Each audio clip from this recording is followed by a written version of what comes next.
Olá, eu sou Soraya da Rosa Mendes, professora do Programa de Mestrado do Instituto de Direito Público, IDP, doutora em Direito pela Universidade de Brasília, mestre em Ciência Política pela Universidade Federal do Rio Grande do Sul. E estou trabalhando, e continuarei trabalhando agora nessa nossa segunda aula, com o tema do feminicídio. Nós falamos ainda anteriormente a respeito de alguns dados mais amplos da realidade brasileira.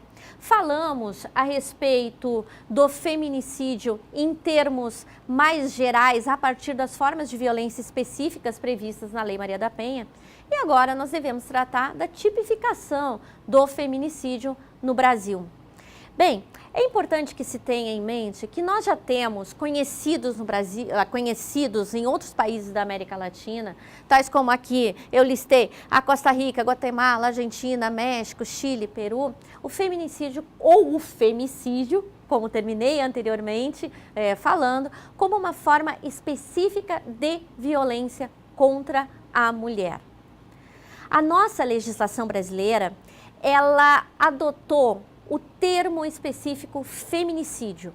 Esse termo específico feminicídio, ele diz respeito a uma qualificadora. Vários países da América Latina adotaram como um tipo penal autônomo, outros como uma causa de aumento. Não vou discorrer agora a respeito dessas questões mais técnicas propriamente ditas, mas vários países da América Latina adotaram diferentes formas de incorporar a morte de mulheres pela razão de serem mulheres como um ato de violência extrema nas suas legislações de formas diversas.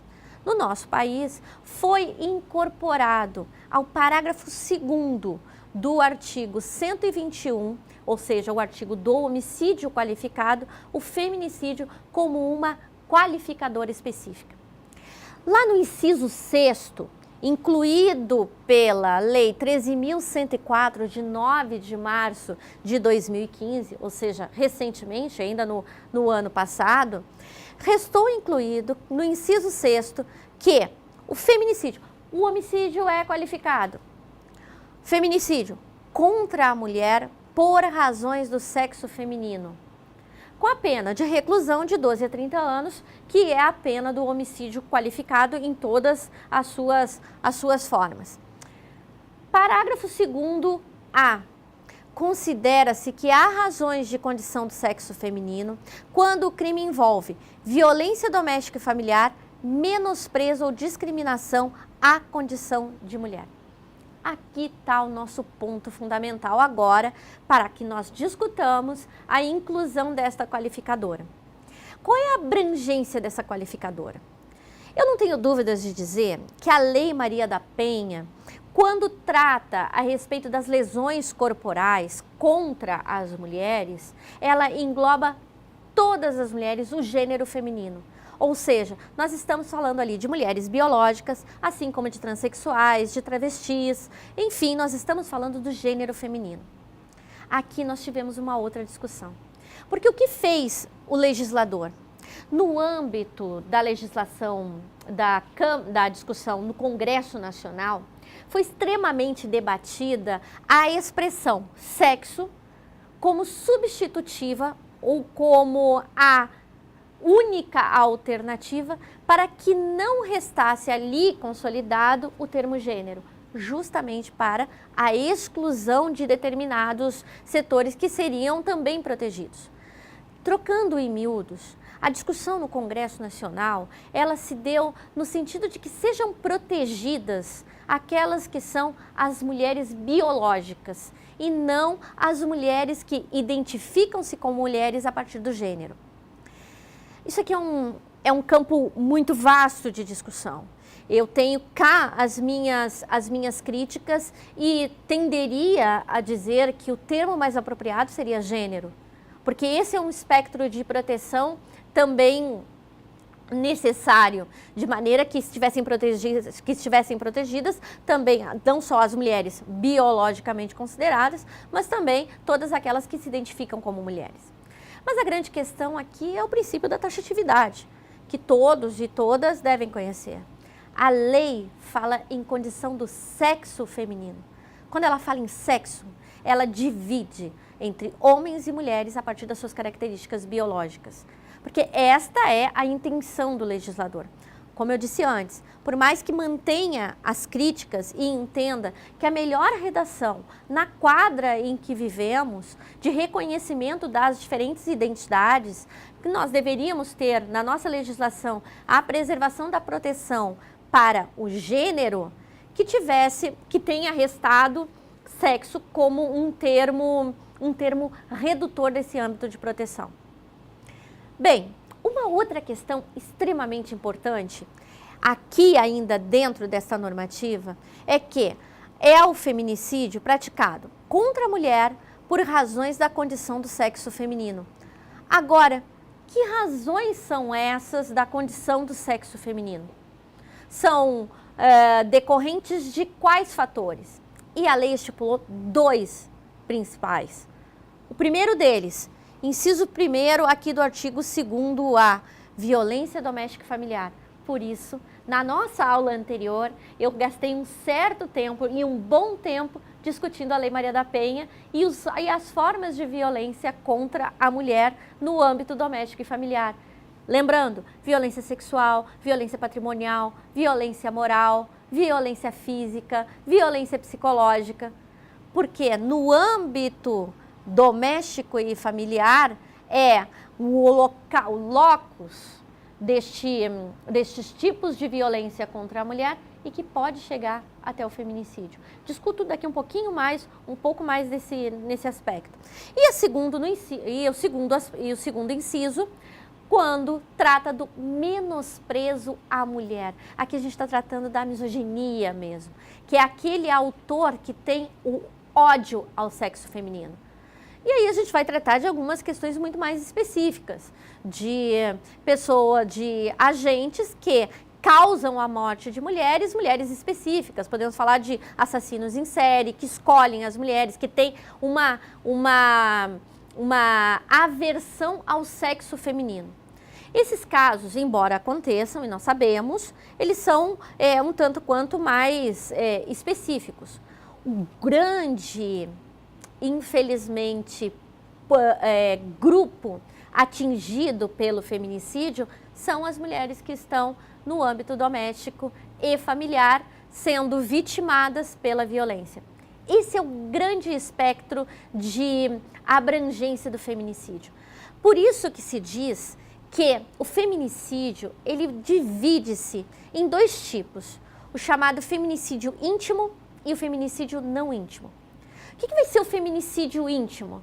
O feminicídio íntimo vai ser aquele em que a relação é com o marido, o ex-marido, companheiro, namorado, ex-namorado, uma relação de proximidade com a vítima.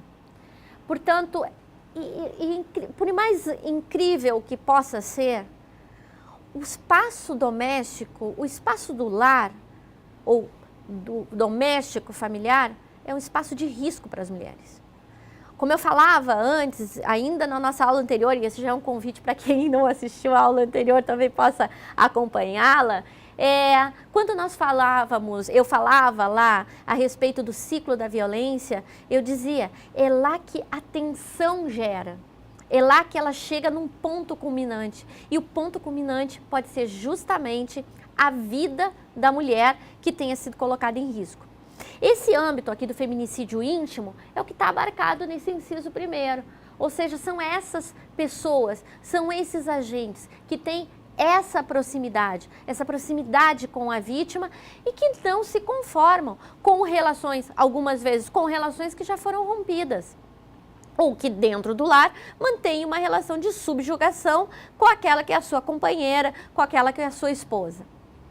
O segundo inciso, ele trata do chamado feminicídio não íntimo, que é a morte da mulher por algum homem desconhecido com quem a vítima não tem nenhum ou não tinha nenhuma espécie de relação.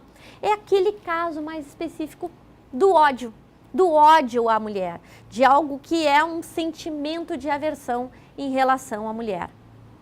Bom, importante é deixar bastante claro que existem situações em que não é feminicídio. Porque depois da lei, muito se discutiu, claro que não de uma forma mais aprofundada, mas naqueles debates mais mais descontraídos, que agora as mortes de mulheres são feminicídios.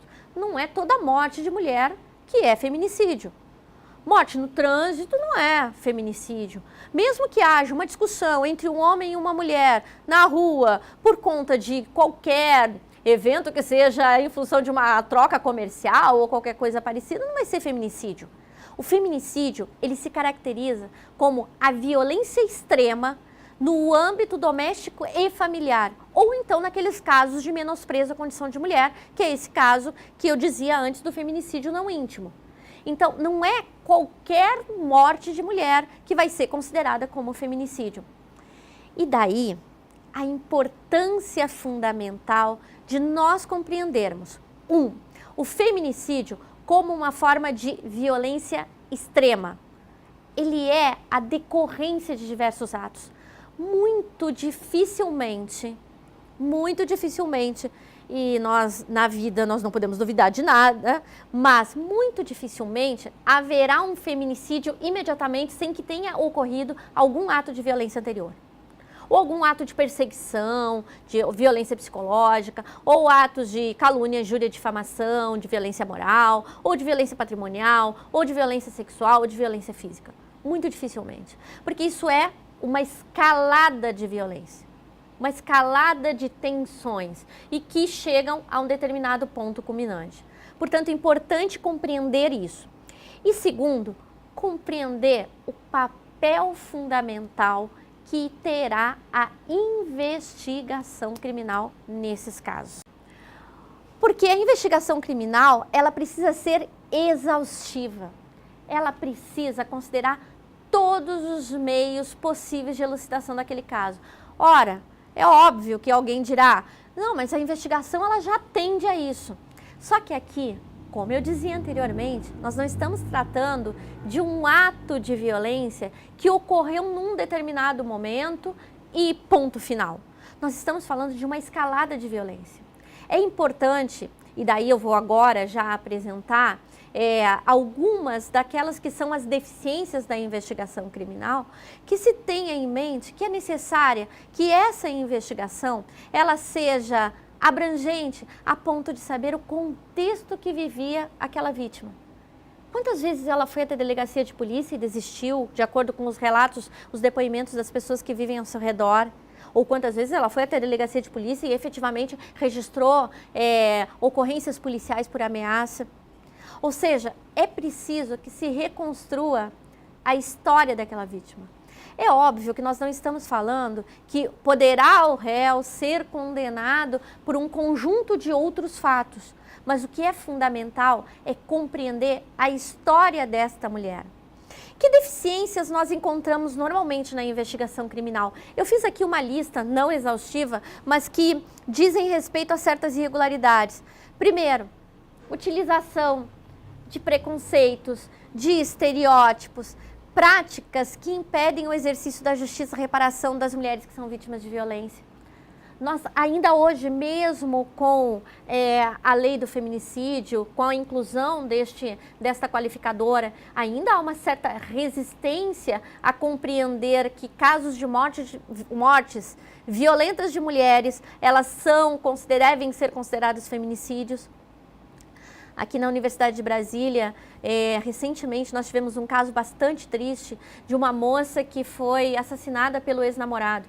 Inconformado com o término da relação, ele a chamou para o campus da universidade. Lá ele, utilizando-se de uma substância química, a dopou e a matou.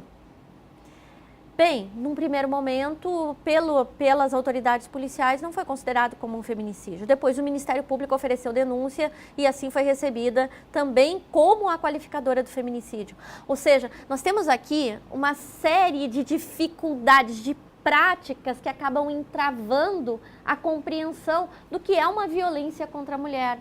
Ali era, mas como? É só uma namorada?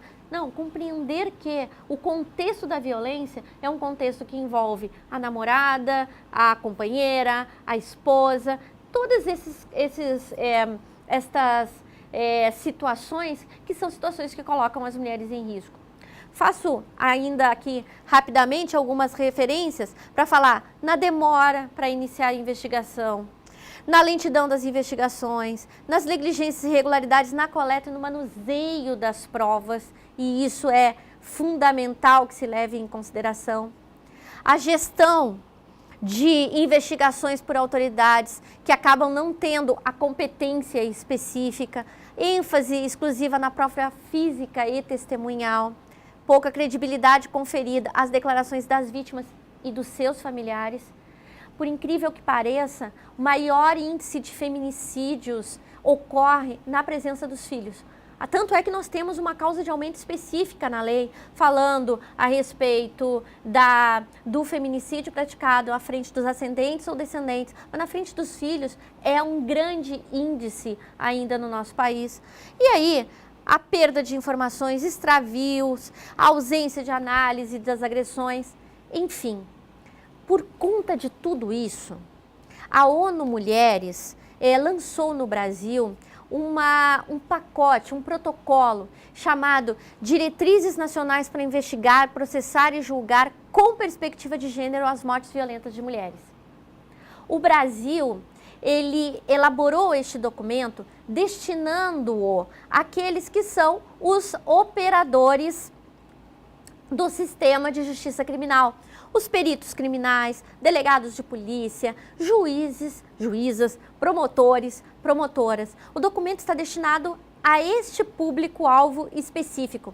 E ele tem como uma das referências principais, ou na realidade ele é uma adaptação para a nossa realidade brasileira, o chamado Modelo de Protocolo Latino-Americano de Investigação de Mortes Violentas de Mulheres por Razões de Gênero, que vai reunir uma série de recomendações técnicas que são dirigidas para todos estes agentes dos quais eu falava, para os fins investigatórios.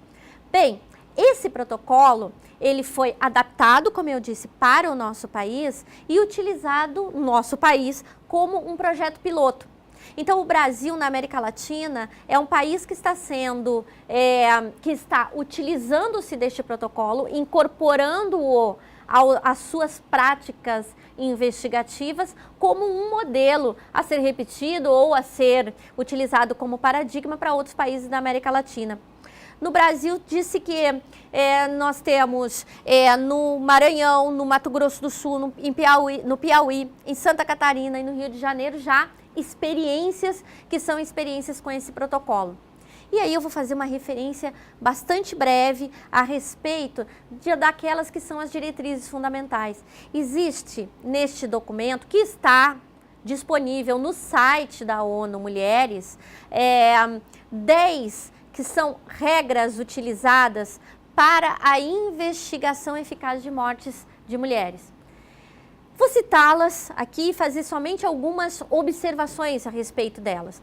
Importante também que se diga, esse documento ele foi elaborado por peritos judiciais, por pessoal especializado, peritos policiais, por delegados e delegadas de polícia, juízes e juízas criminais. Ou seja, se vocês verificarem lá o site da ONU Mulheres e tiverem conhecimento, o documento é bastante vasto, eu só fiz um recorte aqui para os limites da nossa aula, mas se vocês verificarem lá, vocês vão ver que ele é elaborado por esta adaptação feita por uma grande quantidade de operadores do sistema de justiça criminal, da polícia até a magistratura, passando pelo Ministério Público e para aqueles que estão que trabalham mais especificamente com a investigação criminal. Bem, dentro dessas 10 regras, nós temos a primeira delas, obrigatoriedade e características da investigação. Nos casos de evidência clara ou de suspeita de perpetração de um feminicídio ou de uma tentativa de feminicídio, as investigações devem se iniciar de ofício, imediatamente e de modo profissional e exaustivo por pessoal especializado, dotado de meios instrumentais, humanos e materiais suficientes para conduzir a identificação do ou dos responsáveis. A obrigação de investigar soma-se à obrigação de julgar e punir os responsáveis. Parece algo que tem que se dar para qualquer crime. Entretanto, como eu mencionava antes, naquele exemplo lá da UNB, nem sempre é feita a investigação de imediato e de uma forma pormenorizada, com um olhar mais aprimorado para a perspectiva de gênero. Não esqueçam, eu estou falando de diretrizes aqui para a investigação dos feminicídios sob a perspectiva de gênero. Ou seja, nós estamos fazendo um recorte aqui para que se tenha atenção àqueles que são detalhes fundamentais. Era uma relação que tinha se esgotado. Aquela moça já não queria mais manter o namoro com aquele rapaz. Isso é um dado importante, é um dado que precisa ser levado em consideração. A segunda regra, respeito e dignidade das vítimas. As investigações empreendidas nos casos de evidência ou suspeita de tentativa e perpetração de feminicídios, os estados devem garantir o respeito à dignidade das vítimas e seus familiares e evitar a sua revitimização. Essa é uma das questões mais caras e mais sensíveis. É muito difícil para aqueles que são os familiares da vítima acompanhar o processo todo. E muitas vezes os familiares acabam vendo um processo de destruição da imagem daquela mulher.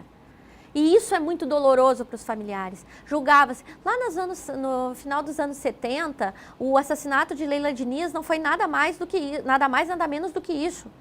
O que se discutia lá? Se falava de um crime cometido em nome da honra, algo que já não existe no nosso ordenamento jurídico desde o Código Criminal de 1830, mas que existe no imaginário ainda, hoje meio com uma outra roupagem, mas no imaginário, ou melhor, na nossa cultura jurídica. Lá se discutia o quê? Esse crime cometido passionalmente em nome da honra, e uma mulher que bebia, que fumava, que tinha relações com vários outros homens. Houve uma destruição da figura daquela mulher. Então, quando se fala aqui em dignidade dos familiares e da vítima, está se falando disso, de uma investigação que respeite, que não trate como estereótipos. Por isso que eu falei, uma das primeiras deficiências da investigação é utilizar de preconceitos e estereótipos em relação à vítima, para evitar a revitimização. O ponto fundamental, como eu dizia, a eliminação dos preconceitos e estereótipos de gênero. Todos os operadores de justiça, desde a polícia até as forças de segurança, devem estar o quê? Preparados para trabalhar de forma imparcial, independente e com liberdade também, sem se deixar guiar por estereótipos que sejam esses estereótipos de gênero.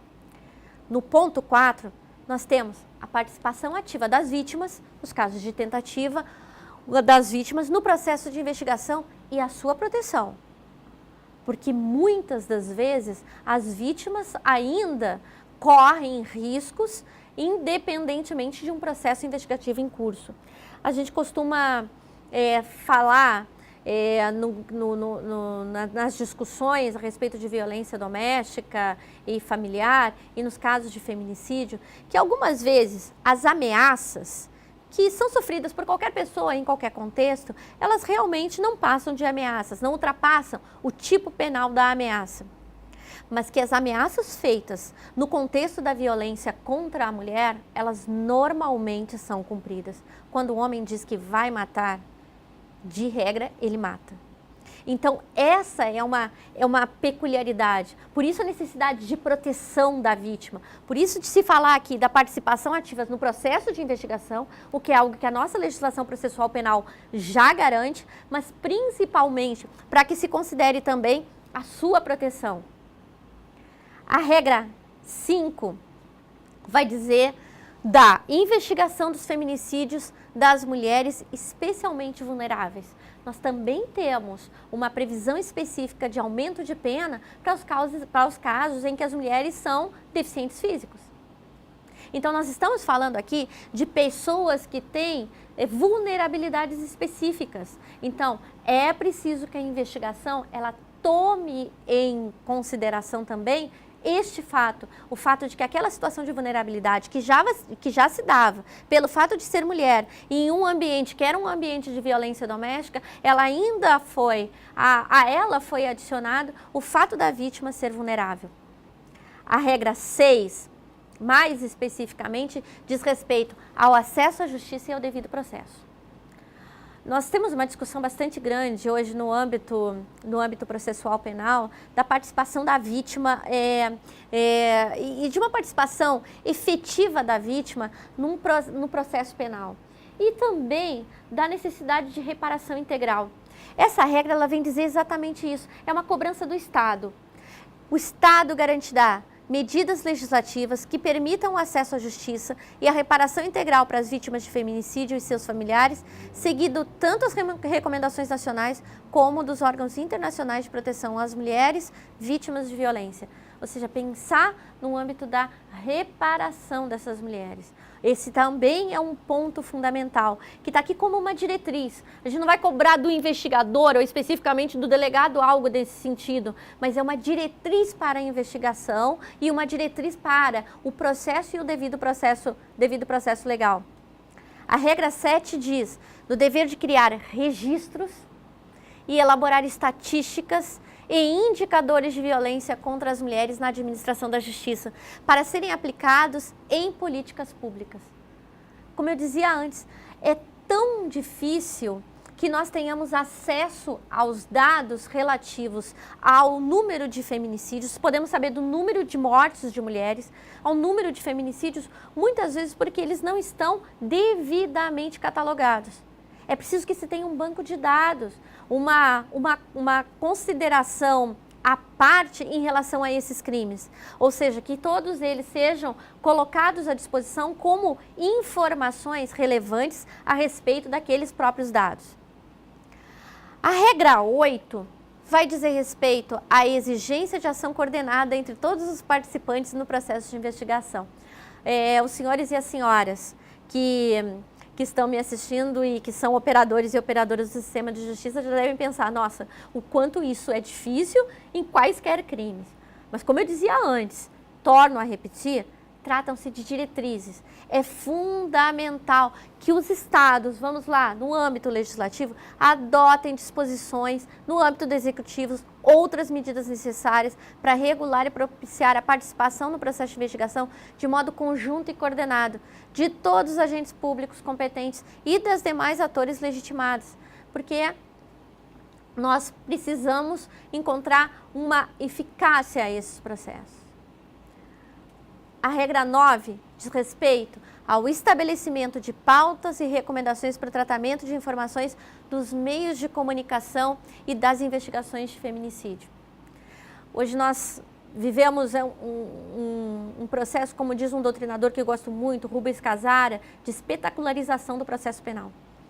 Então, e aqui eu trago muito especialmente esse termo, essa expressão, por ele trabalhada, para falar a respeito da influência da mídia, muitas vezes até num processo de revitimização.